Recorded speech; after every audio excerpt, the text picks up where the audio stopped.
No Evangelho de Lucas, capítulo 7, a partir do versículo 11, a Bíblia diz que Jesus estava entrando numa cidade chamada Naim, quando de repente alguma coisa muito inusitada aconteceu. Jesus se deparou com um funeral. As pessoas estavam caminhando para sepultar um rapaz, um jovem, e a situação era muito complicada para aquela família.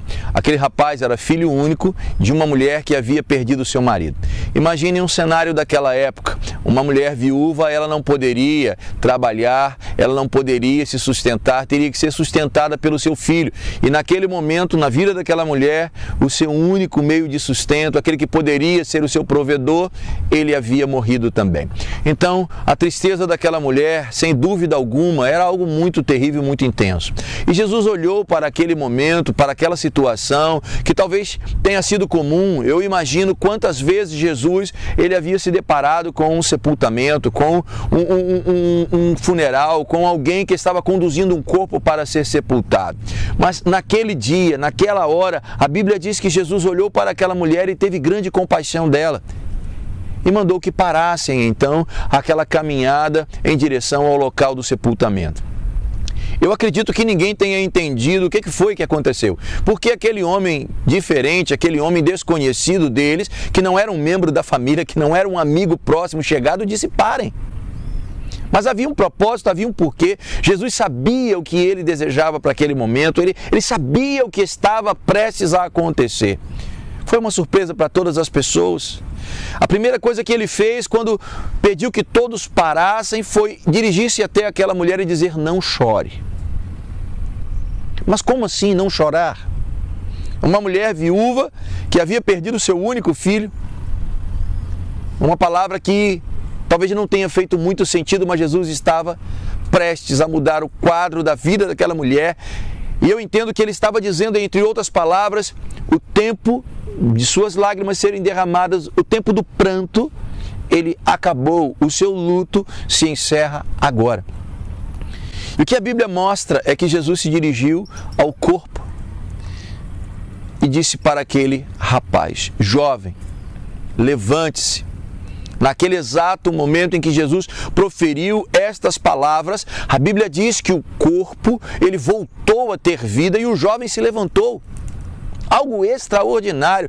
A Bíblia diz que todos que estavam ali ficaram perplexos com o que havia acontecido. Algo muito tremendo. E daquele momento em diante, o rapaz foi devolvido à sua mãe.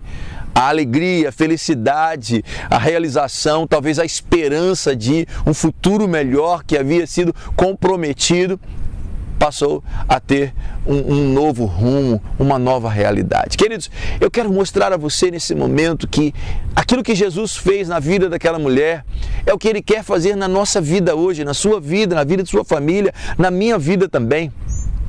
Ele quer parar e fazer cessar o nosso pranto. Ele quer que a tristeza seja convertida em alegria. Veja que algumas lições nós podemos extrair desse momento do texto. A primeira delas é que Jesus, ele conhecia o pranto daquela mulher, a dificuldade, a tristeza profunda que estava no coração daquela mulher. Talvez as pessoas que estivessem mais próximas também sabiam, mas a intensidade só Jesus havia captado. E quando ele saiu do lugar onde ele estava e se dirigiu ao encontro daquelas pessoas, ele o fez com um propósito, com um objetivo, não foi obra do acaso. Isso significa que Ele está olhando para você e conhece o seu pranto, a sua tristeza, aquilo que está trancado no seu coração, aquilo que tem provocado lágrimas na sua vida. Jesus sabe. Não pense que você está isolado, não deixe que a depressão, que é o mal do século, te consuma. Eu não sei se você já pensou em alguma vez tirar a própria vida, mas se você pensou nisso, saiba de uma coisa: Jesus pode mudar o quadro. Não se desespere, não permita que a tristeza ou as dificuldades consumam você. Em segundo, nós vamos observar que Jesus, ele disse para aquela mulher: não chore. Sabe por quê? Porque Ele é Deus, Ele é o Consolador, Ele é o Senhor que pode fazer com que as nossas lágrimas, elas se revertam em riso, em alegria. Eu não sei há quanto tempo você chora. Eu não sei quantas situações têm tirado de você essas lágrimas tão preciosas, mas Deus tem colhido cada uma delas e vai chegar o momento do seu basta. Eu acredito que nesse momento em que você está ouvindo essa palavra, Deus pode fazer um milagre na sua vida como fez na vida daquela mulher. E pode encerrar o tempo da lágrima, o tempo do pranto, o tempo do choro, o tempo da lamentação. Você precisa acreditar nisso, você precisa receber esta palavra para que ela tenha sentido na sua vida. E em terceiro, nós vamos observar que Jesus, ele completa a obra, Jesus, ele faz a coisa acontecer. Ele não poderia apenas dizer àquela mulher, não chore, dizer a ela, olha, não faça mais isso, olha, não fique triste porque você perdeu o seu filho, já perdeu o seu marido também. Ele olhou para aquele rapaz, não havia vida naquele corpo, mas ele ordenou apenas uma palavra, uma frase curta, mudou completamente o cenário. Sabe por quê? Porque toda autoridade, todo poder está nas mãos dele. Isso significa que para aquela mulher o tempo do sofrimento cessou, se extinguiu naquele momento em que Jesus disse ao jovem, levante-se. Uma palavra apenas pode mudar completamente o quadro da sua vida, a sua realidade, a intensidade do seu sofrimento, o seu desprazer. E eu quero dizer que nesta hora, nesse momento, o Senhor está proclamando a vitória sobre tua vida. Receba em nome de Jesus. Receba esta palavra agora. Que o sofrimento da sua vida se transforme agora em vitória.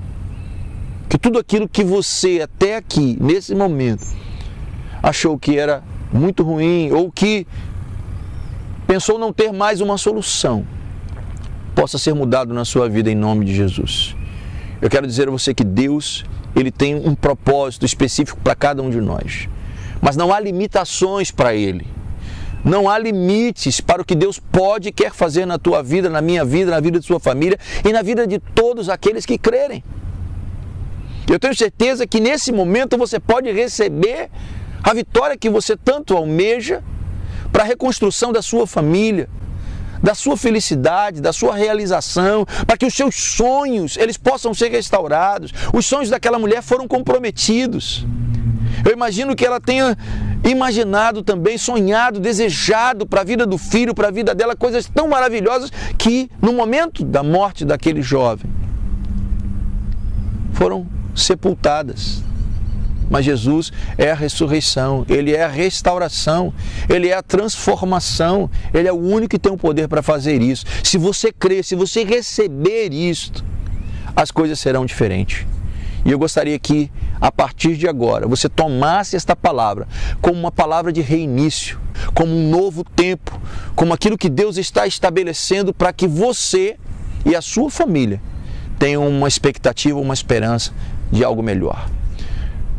Que Deus abençoe você, que esta palavra seja compartilhada através de você, para todas as pessoas que você sabe que precisam de um milagre como aquela mulher. E que isso faça diferença. Dê o testemunho, glorifique o nome do Senhor. E saiba que não há limites para Deus. Que o Senhor abençoe e guarde você, em nome de Jesus.